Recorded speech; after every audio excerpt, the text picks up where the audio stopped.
국민의힘 윤석열 후보가 김종인 전 총괄선대위원장과의 결별을 택하고 후보 중심의 선대위를 꾸려나가기로 했습니다. 그간 민심을 제대로 파악하지 못했고 2030 세대에 실망을 주었다는 반성도 내놨습니다. 신수아 기자입니다.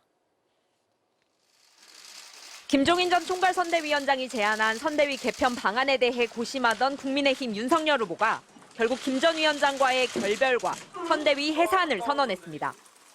오늘부로 선거대책위원회를 해산하겠습니다.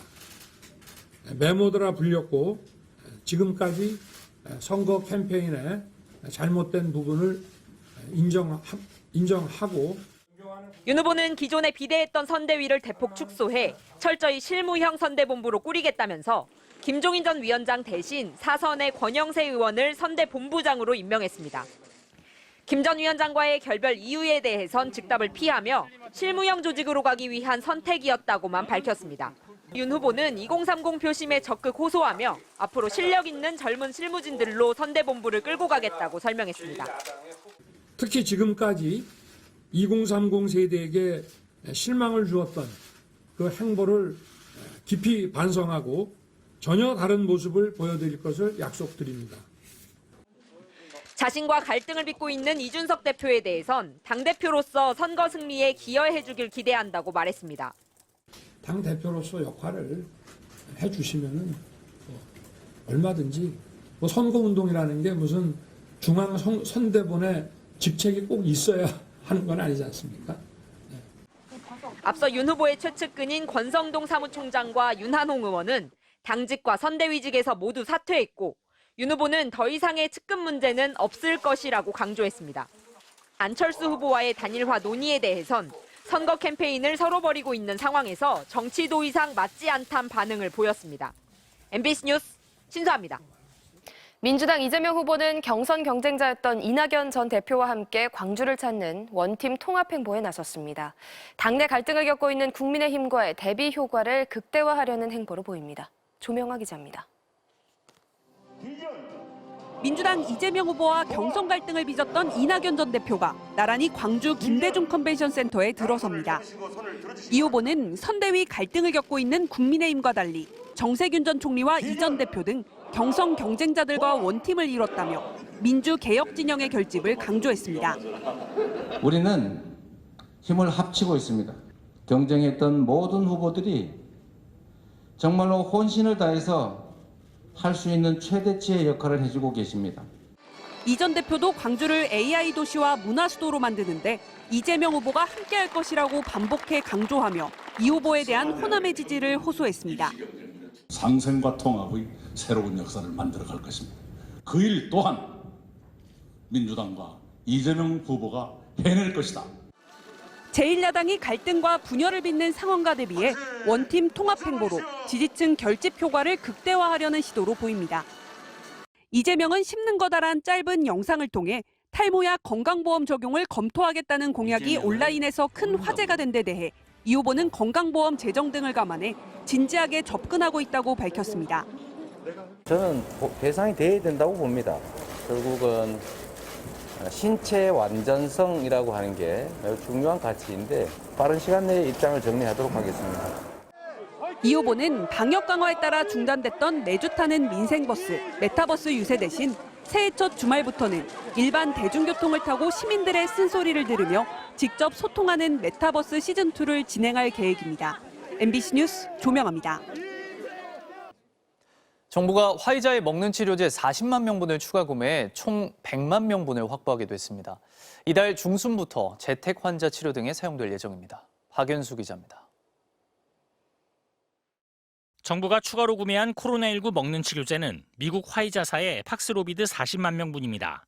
이미 계약을 마친 팍스로비드 36만 2천 명분과 미국 머크사의 먹는 치료제 몰루피라비르 24만 2천 명분을 더하면 정부가 확보한 물량은 총 100만 4천 명분으로 늘었습니다.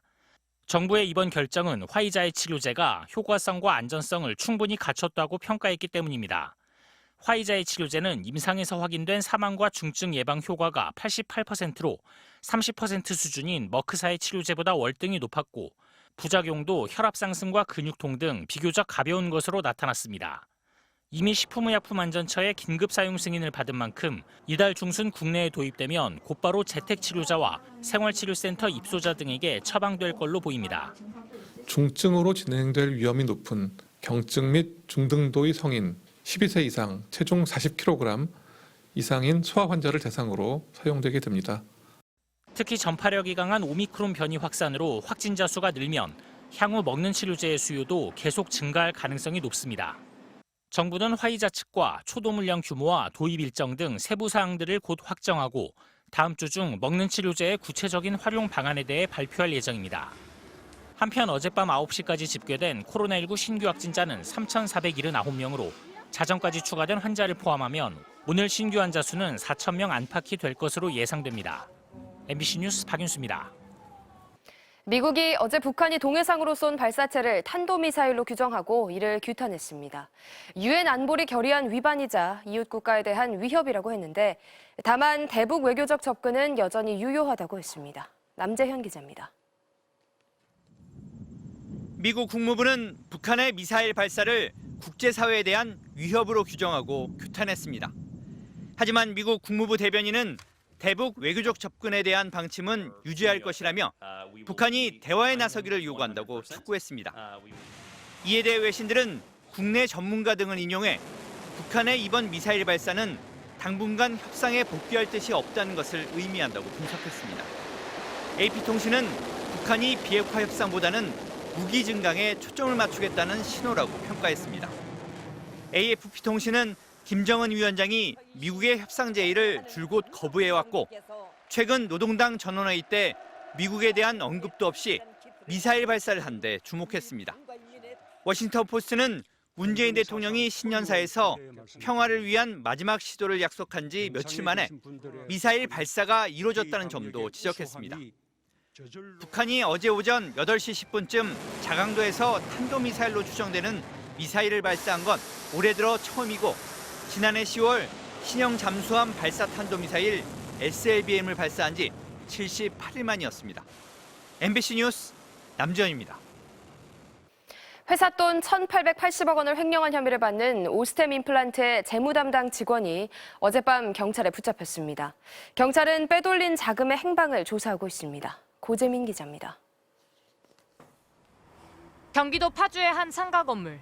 파란 외투를 입은 40대 남성이 경찰에 붙잡혀 건물 밖으로 나옵니다. 회사 돈 1,880억 원을 횡령한 혐의를 받는 오스템 임플란트 재무팀장 이모 씨입니다. 지난해 12월 30일 무단 결근하고 잠적한 지 엿새 만에 경찰에 붙잡혔습니다. 횡령하면 인정하시나요? 횡령하신 자금 어디에 쓰셨습니까? 경찰은 어젯밤 9시쯤 이 씨 부인 명의의 상가 건물에서 압수영장을 집행하던 도중 아내와 살던 4층이 아닌 다른 호실에 숨어있던 이 씨를 발견해 검거했습니다. 경찰은 이 씨를 서울 강서경찰서로 압송해 조사하고 있습니다. 특히 이 씨가 지난달 680억 원어치 금괴를 사들이고 아내와 여동생에게 증여한 건물들을 담보로 받은 대출금을 모두 상환하는 과정에서 빼돌린 회사 돈이 사용됐을 가능성이 크다고 보고 자금의 행방에 대해 집중 추궁하고 있습니다. 또 거액의 자금을 빼돌리는 과정에 공범이 있었는지도 함께 조사하고 있습니다. 이 씨가 가로챈 것으로 의심되는 1,880억 원은 오스템 임플란트 자기자본 2,047억 원의 92%에 달하는 규모로 국내 상장사에서 발생한 횡령 사건 중 역대 최고액으로 추정됩니다. MBC 뉴스 고재민입니다.